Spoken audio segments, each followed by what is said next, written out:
Sunshine Radio Report!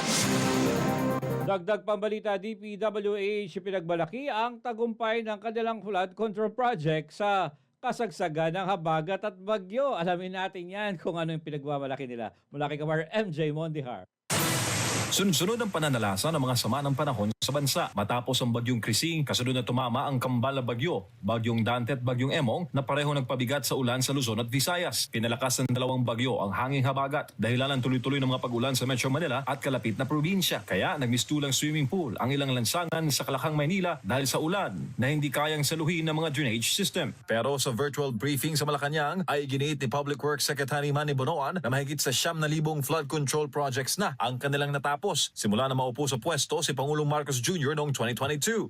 Nung nagsimula po tayo dito noong mid of July of 2022 hanggang itong May of 2025, nire-report ko po na lahat ng flood control projects all over the country, we have already completed I think 9,856 flood control projects that have given immediate relief, especially sa mga low-lying areas. Ipinagmalaki rin ni Bonoan na mahigit sa 5,000 flood control projects ang kanilang ginagawa ngayong taon at masusundan pa raw ito na maraming proyekto sa taong 2026.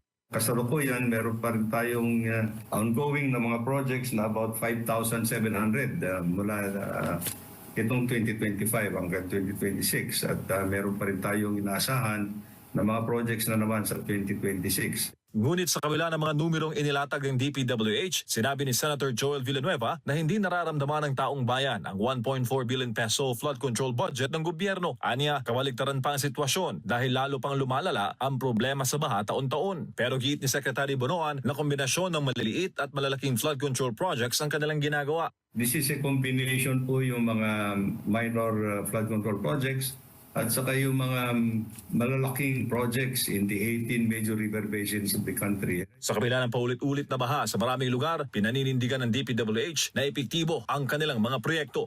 I think there has been significant relief na naidulot na po itong nagawa natin ng mga flood control projects, especially in the low-lying areas. Para sa Diyos sa Pilipinas kung mahal, MJ Mondihar, SM9 News. Sunshine